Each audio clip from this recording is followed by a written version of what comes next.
Hi, I'm Meg, and I'm here to chat with you today about gear and other important requirements to shoot a YTM wedding.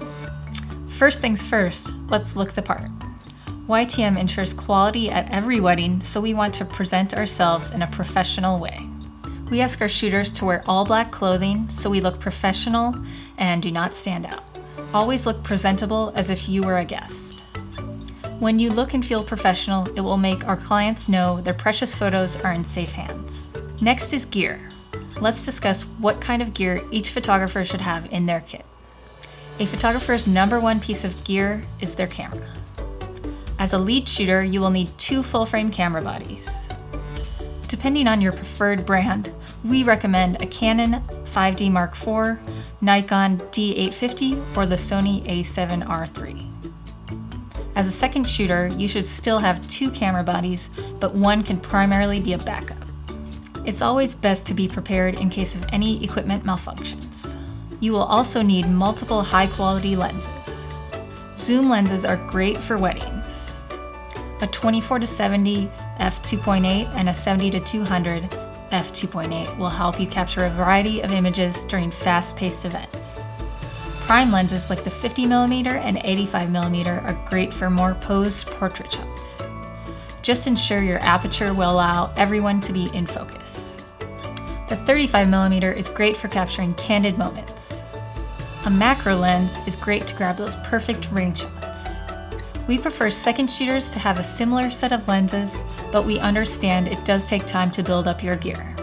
We highly recommend at least a 24-70mm 2.8 and some variety of prime lenses. It is best to avoid variable aperture kit lenses as it will limit your ability to have total control of your aperture. Next, you will need lighting equipment. We are often shooting in indoor locations where it is necessary to light your subjects to capture high-quality images. As a second shooter, you should have at least 1 speed light, but it never hurts to have a backup. The lead shooter should have 3 or more speed lights with off-camera flash capabilities. We recommend the Godox brand speed lights because they have lithium-ion batteries that will last the whole day, and they have built-in triggers and receivers.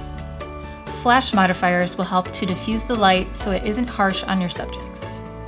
We recommend the MagMod system, the Bounce, Dome, Grid, Gels, and the MagBox. Last but not least, don't forget to bring extra batteries and chargers. Let's break down when to use each lens during a typical wedding day. During the getting ready portion, I like to use the 24-70mm to capture the action shots and wide angles needed in tight spaces. It's also great for some detail shots of the dress, shoes, jewelry, and invitations. I also like to have the 85mm to get beautiful portrait shots of the bride or groom alone during hair and makeup or after they are dressed and standing in that gorgeous window light.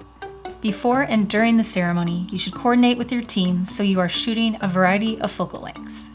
I prefer the 24-70mm and the 70-200mm to get both wide angles and the whole scene as well as close-up shots of everything.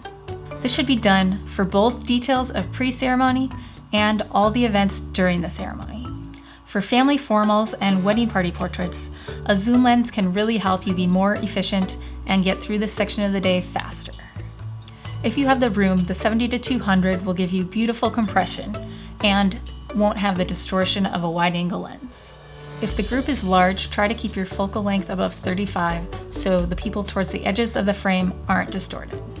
A zoom lens will allow you to get the full body group shots and then zoom in for the closer upper body shots. For the couple's portrait session, use whatever works for you and the time you have allotted for their session. Primes can be great here, but the versatility you can get out of a zoom can be handy when you are short on time.